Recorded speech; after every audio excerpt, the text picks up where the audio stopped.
À Wailou, une solution est trouvée pour dépolluer le site de la mine Balande. Le travail a repris.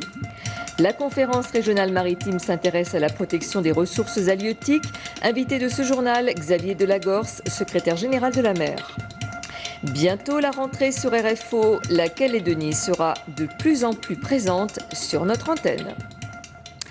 Mesdames, Messieurs, bonsoir. Après les écoles de Nouméa, c'est au tour du cimetière du 4e kilomètre de faire les frais d'actes de vandalisme. Une vingtaine de tombes ont été dégradées la nuit dernière par une bande de jeunes.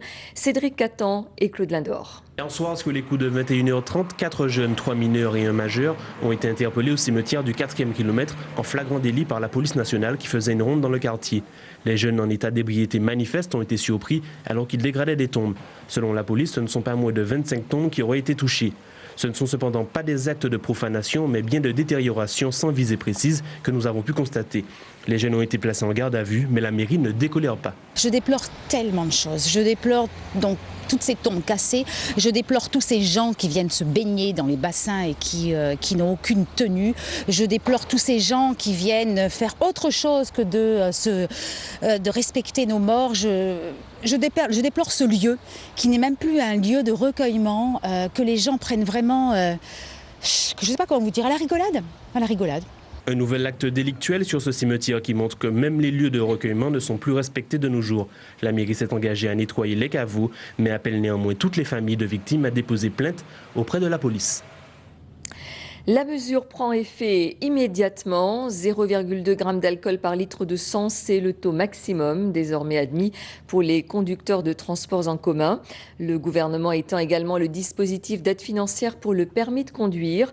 Il bénéficie déjà aux demandeurs d'emploi et aux apprentis. Il est étendu aux élèves de terminale des bacs d'enseignement professionnel.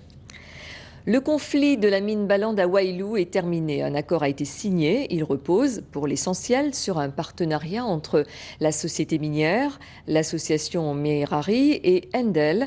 Cette entreprise est chargée des premiers travaux de préservation du site pollué par l'éboulement du 3 janvier. Du coup, le travail a repris. Marie-Claude Lacombe et Christian Favnec ont assisté hier à cette réunion publique marquée par la volonté d'aboutir. Je suis donc Armand Balande, un des très nombreux actionnaires de l'entreprise, du groupe, et je crois pouvoir m'exprimer en leur nom pour vous exprimer nos plus vives excuses et nos regrets pour ce qui s'est passé, cette catastrophe qui a eu lieu donc dans cet éboulement. Une déclaration attendue, tout comme l'était la visite de l'actionnaire majoritaire de la Société des mines de Cap-Bocage et de son équipe. Face à eux, l'association Meherari, qui parle au nom des habitants des tribus riveraines et des employés du site. De part et d'autre, on affiche la volonté de sortir rapidement du conflit. L'accord tripartite en 6 points met essentiellement l'accent sur la nécessité de réparer d'urgence les pollutions générées par l'éboulement. C'est la société Endel qui sera chargée de réaliser les premiers travaux en mer. La phase 1 consiste effectivement à contenir la zone. Alors barrage, c'est peut-être un mot un peu fort parce qu'on ne peut pas aller contre les éléments non plus. Disons qu'on ne peut pas retenir la mer. On ne peut que l'empêcher, empêcher l'action des vagues de grignoter cette partie qui crée la pollution. Donc on va parler peut-être de brise-lame, on va parler de frein. Ça ne sera pas du 100%, mais ça sera une bonne barrière à l'érosion.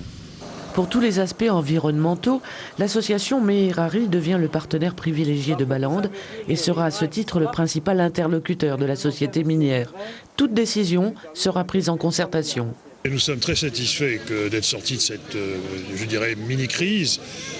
Nous sommes contents également d'avoir trouvé une solution de partenariat avec l'association Meherari, avec qui on va pouvoir trouver des solutions très positives pour d'abord réparer les dégâts qui ont été causés sur le lagon, et puis ensuite trouver des solutions à long terme pour tout ce qui concerne l'environnement. Nous sommes très satisfaits parce que tous les points qui ont été demandés, on va dire un peu exigés par l'association, ont été actés aujourd'hui à travers ce document-là, qui prouve que quand il y a une bonne volonté des deux parties, les choses peuvent toujours se régler dans des meilleures conditions comme aujourd'hui. C'est une première ici pour nous. Comme les vieux disent ici, ça ne s'est jamais passé comme ça et c'est une première pour nous. L'accord signé hier semble ouvrir la voie à de nouvelles relations sociales basées sur le dialogue.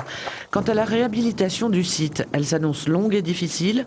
Malmenée par une exploitation non contrôlée il y a quelques décennies, la mine ne pourra être conservée qu'au prix fort. Un peu de retard pour la loi programme sur l'outre-mer, mais c'est pour la bonne cause. Elle devrait se traduire par 100 millions d'euros de plus que la loi Girardin il y a 5 ans. Nicolas Sarkozy détaillera le projet en Guyane la semaine prochaine. En attendant, Christian Estrosi a levé un coin du voile à la sortie du Conseil des ministres. André Berton et Nordine Bensmaïl, RFO Paris. Si en Conseil des ministres, il n'a pu présenter comme prévu le projet de loi en son entier, mais seulement ses grandes lignes, c'est que la tâche de Christian Estrosi s'est révélée ardue entre des élus locaux